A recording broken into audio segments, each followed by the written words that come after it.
Parliament's winter session started today. Prime Minister spoke just ahead of the winter session, where he urged leaders of all parties to make collective efforts to make the session more productive. The Prime Minister also said the winter session of Parliament is being held at a time when India is assuming the presidency of G20 grouping, pointing out that this would be the best platform to showcase India's capabilities. In Rajya Sabha, the Prime Minister welcomed its chairman, Vice President Jagdeep Dhankar. The government's agenda for the winter session of Parliament includes 16 new bills. The Congress has raised the issue of price rise and misuse of central agencies by the centre. Parties have also asked for more time to be given to the opposition and have said that their voices should not be muzzled. मैं सभी party के leaders को और सभी floor leaders को बहुत ही आग्रह करना चाहता हूं कि जो पहली बार सदन में आए हैं, जो नए सांसद हैं, जो युवा सांसद हैं,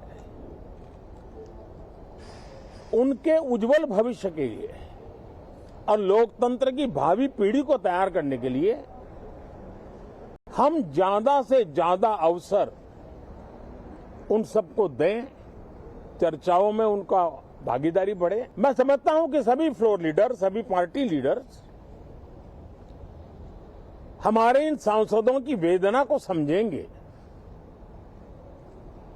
उनके विकास के लिए, देश के विकास में उनके सामर्थ्य को जोड़ने के लिए, उनका जो उत्साह है, उमंग है, उनका जो तजुर्बा है, उन सबका लाभ देश को मिले।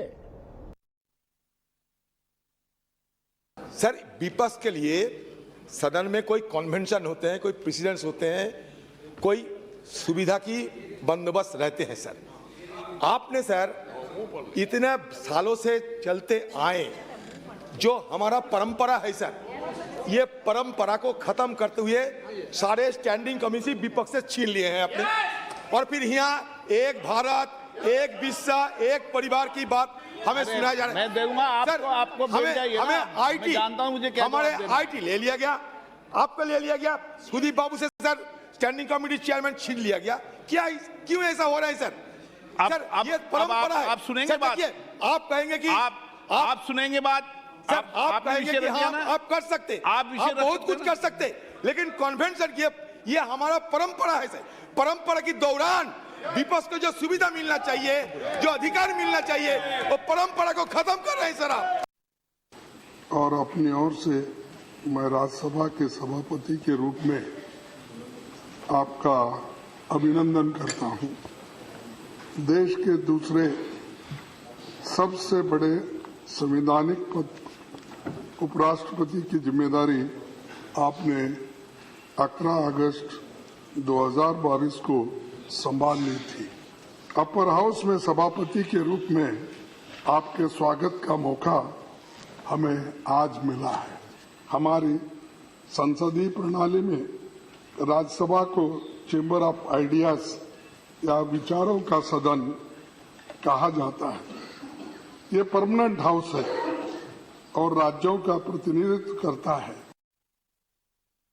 Kundan joining us live. Kundan, the first day of the winter session, आपसे जानना चाहेंगे कि प्राइम मिनिस्टर ने जो एड्रेस किया, उसके बाद जो विपक्ष के नेता ने भी बोला, उसका निष्कर्ष आप हमें बताइएगा प्लीज। पे जो प्राइम मिनिस्टर अमूमन सेशन के फर्स्ट डे में एड्रेस करते हैं, और उनके एड्रेस का जो सबसे इम्पोर्टेंट क्रश के तौर पे आप कह सकते हैं कि उन्होंने दो बातें कही। उन्होंने कहा कि G20 एक भारत के लिए, इंडिया के लिए एक बड़ी अपॉर्चुनिटी है इंटरनेशनल एरेना पे अपने आप को शोकेस करने के लिए, और दूसरा अपने आप का स्ट्रेंथ शो करने के लिए कि वो कितना बड़ा स्ट्रेंथ है। और दूसरा उन्होंने कहा कि बहुत सारे यंग एमपीज उनसे मुलाकात करते हैं और उनका ये कंसर्न रहता है कि पार्लियामेंट सेशन नहीं चलने की वजह से वो डिबेट में पार्टिसिपेट नहीं कर पाते, और जो उनका एक्सपीरियंस होना चाहिए था वो ना होना चाहिए।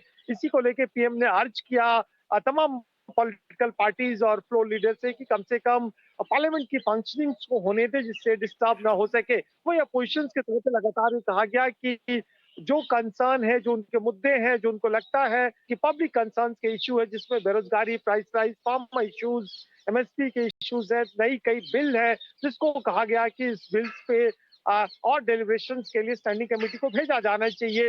ये सारे इश्यूज को उनका कहना था कि सरकार बहुत जल्दी में और किसी भी सीरियस इश्यूज पे बिल पे डिस्कस करने के लिए जो टाइमलाइन चाहिए, जो टाइम फ्रेम चाहिए वो बहुत कम है और जो बिजनेस एडवाइजरी कमेटी की जो बैठक में ज्यादा उनको वक्त दिया जाए, ज्यादा जो पब्लिक सेंट्रिक इश्यूज उठाने का मौका दिया जाए।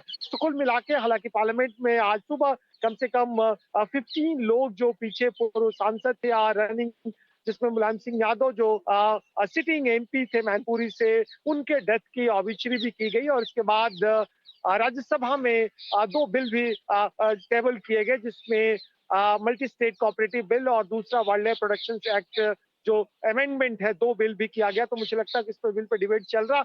उधर राज्यसभा के दौरान आज हमने देखा कि विदेश मामलों पे जयशंकर, जो विदेश मंत्री है जयशंकर, उन्होंने बहुत सारे क्लैरिटी और बहुत सारे जो लोगों के कंसर्न थे पार्लियामेंट्रियन के, वो कहा उन्होंने रशिया क्योंकि ये जो है एक बहुत ही महत्वपूर्ण प्लेटफॉर्म प्लेटफॉर्म है Kundan. This is the most important platform for the country where the elected leadership will debate the issues that concerns the citizens. We look forward to a productive session.